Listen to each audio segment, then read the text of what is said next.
Hey guys, welcome back again to Fitness Infinity, and in this video we will be talking about the number one reason you are not losing weight. So it's pretty simple. इस video में हम सिर्फ बात करेंगे एक reason जिस वजह से आप वेट लॉस नहीं कर पा रहे. तो before jumping to the conclusion, क्या रीज़न है आप वेट नहीं लूज़ कर पा रहे, उस पर आने के पहले अगर हम जनरल बात करें तो हर कोई तीसरा आदमी सोचता है कि मैं सही डाइट कंज्यूम कर रहा हूँ, मैं वर्कआउट कर रहा हूँ, मैं हर चीज़ पे कंट्रोल है. बट जब मैं नेक्स्ट डे वेइंग स्केल पे वे करता हूँ तो नो चेंज, कोई डिफरेंस नहीं है मेरे वेट में. नेक्स्ट वीक कर रहा हूँ, महीना हो गया है और मैं 70 kg का था और अभी भी 70 kg का हूँ. सो गाइस, यहीं पे हम बहुत बड़ी भूल करते हैं. हमको लग रहा है कि हम प्रोग्रेस नहीं कर रहे, हमको लग रहा है कि हम फैट लॉस नहीं कर रहे. हाँ, हम सही डाइट ले रहे हैं, हम सही वर्कआउट कर रहे हैं, हम डेली मॉर्निंग जॉगिंग पे जा रहे हैं, हम नींबू पानी पी रहे हैं और हम वेट लूज़ नहीं कर रहे. सो गाइस, ऐसा नहीं है. अगर आप एक वीक या 2 वीक या एक महीने में आपका जो वेट है वो वेइंग मशीन पे सेम है, दैट डजंट मीन, इसका मतलब ये नहीं है कि आप वेट लॉस नहीं कर रहे. You are still losing fat. Weight loss and fat loss दोनों बहुत ही अलग हैं. अगर आप वेट लॉस नहीं भी कर पा रहे, you are still losing fat if you are sticking to calorie deficit state, if you are eating less calories and if you are doing daily physical activity. So make sure you don't check your progress with the weighing scale. अगर आपको अपनी progress check करनी है तो may be अपने workout start करने से, अपनी जो भी ट्रांसफॉर्मेशन जर्नी है वो स्टार्ट करने से पहले आप एक हॉस्पिटल में जाओ, क्लिनिक में जाओ, अपना बॉडी फैट परसेंटेज चेक कराओ.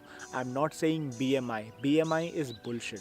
Check your body fat percentage, जहाँ पे आपके आर्म्स, शोल्डर्स, लेग्स, थाइस, हर बॉडी पार्ट का बॉडी फैट का एक परसेंटेज एक ग्राफ में आएगा, जिससे आप नेक्स्ट 2-3 महीनों के बाद आप फिर से जाके आप चेक करवा सकते हो और वहाँ से आपको पता चलेगा कि हाँ, मैंने इतना प्रोग्रेस किया है. So kindly go to the clinic before stepping into a workout regime और before starting a diet. Make sure go and take the reports and don't rely on that weighing scale. So अगर आपका weight weekly basis पे, monthly basis पे नहीं कम हो रहा, इसका मतलब ये नहीं है कि आप प्रोग्रेस नहीं कर पा रहे. तो ये तो बात थी, आप सही डाइट फॉलो कर रहे हो, कैलोरी डेफिशिट स्टेट में हो, फिजिकल एक्टिविटी कर रहे हो और आपको वेट कम नहीं होता हुआ दिख रहा, बट आप स्टिल फैट लूज़ कर रहे हो. सो यहाँ पे आपको चिंता करने की ज़रूरत नहीं है. Just do the right thing. Make sure आप उस पाथ पे चलते रहो. अपने कपड़ों से रियलाइज़ करो कि आपकी फ़िटिंग कैसी आ रही है. आप अपने आप को मिरर में देखो, अपने फ्रेंड्स, अपने फैमिली से पूछो. आप खुद रियलाइज़ करो कि आप अपने स्किन में कितना कंफर्टेबल हो. यहीं से आपको रियल प्रोग्रेस पता चले. ये तो मैंने बात करी कि आप सब सही तरीके से फॉलो कर रहे हो, बट आप वेइंग स्केल पे रिलाई हो रहे हो. बट अभी मैं उन लोगों की बात करूँगा जो सही तरीके से चीज़ें फॉलो नहीं कर रहे और उनका वेट गेन भी हो रहा है, वो लूज़ नहीं कर पा रहे.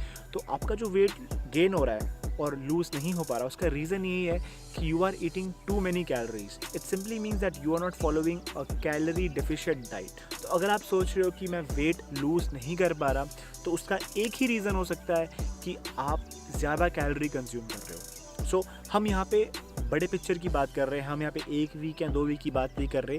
वेट जो होता है वो बहुत तरीके से फ्लक्चुएट होता रहता है, ज़्यादा सोडियम खाने से, स्ट्रेस में रहने से, ज़्यादा कार्ब कंज्यूम करने से. बट ये चीज़ें लॉन्ग टर्म में नहीं इतनी मैटर करती, क्योंकि लॉन्ग टर्म में जो मैटर करता है वो आपका नेट कैलोरी मैटर करता है. तो अगर आप net calories at the end of the week ज़्यादा कंज्यूम करते जा रहे हो, फॉर एग्जाम्पल 1 पाउंड जो फैट का होता है वो 3500 कैलोरीज होता है. तो अगर आप 500 कैलोरी ज़्यादा कंज्यूम करोगे हर दिन, तो एक वीक के बाद वो ऑलमोस्ट 3500 हो जाएगा. तो 3500 is equal to 1 pound of fat. तो आप हर वीक 1-1 पाउंड फैट गेन करते जा रहे हो. सो इट्स प्रीटी सिंपल कि अगर आप वेट लूज़ नहीं कर पा रहे तो उसका एक ही रीज़न है कि आप ज़्यादा कैलोरी कंज्यूम कर रहे हो.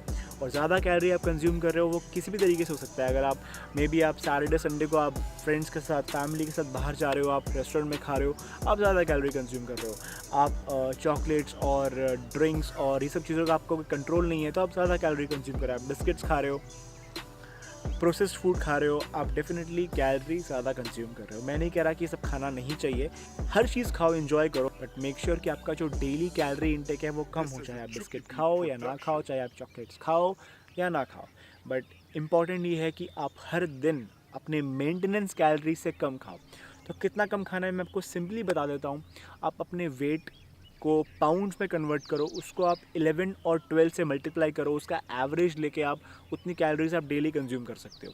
सो अगर आप इतनी कैलोरी कंज्यूम करोगे हर वीक तो आप फैट लॉस करोगे. So if you want to know more about fitness related articles, kindly follow me on Instagram, जहाँ पे मैं डेली बेसिस पे पोस्ट बनाता हूँ. So don't forget to connect with me on Instagram.